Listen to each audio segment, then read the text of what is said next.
18 రోజుల పాటు సెంట్రల్ ప్రిజన్లో ఉండవలసిన పరిస్థితి ఏర్పడింది. దీనికి కారణం ఈ ప్రభుత్వం, పోలీసులు కుమ్మక్కై చేసినటువంటి సంఘటనలు. నేను చాలా వివరంగా గుంటూరు వెళ్ళిన తర్వాత మళ్ళా మాట్లాడతాను.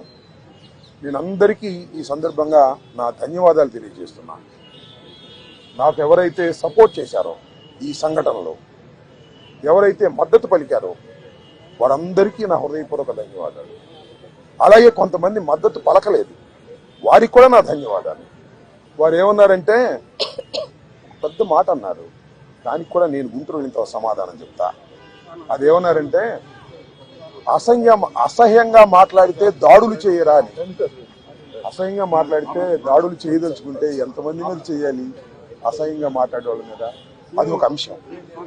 వాళ్ళకు కూడా నేను రేపు నా సమాధానాన్ని తప్పనిసరిగా చెప్తా. 18 రోజులు నన్ను జైల్లో పెడితే నేను భయపడతాననుకున్నారేమో. భయపడే ప్రశ్న ఈ అంబటి రాంబాబుకు ఉద్భవించదని మనవి చేస్తున్నా. ఎందుకంటే ఈ చంద్రబాబు నాయుడు గారి ప్రభుత్వం వచ్చినప్పుడే జైల్లో ఉండటానికి సిద్ధపడ్డానని కూడా ఈ సందర్భంగా మనవి చేస్తున్నాను. నన్ను హింసించాలని, నన్ను జైల్లో పెట్టాలని చంద్రబాబు, లోకేష్ ఎప్పటి నుంచో ప్రయత్నం చేస్తున్నారు. ఎక్కడో దొరికాను, లోపల పెట్టారు.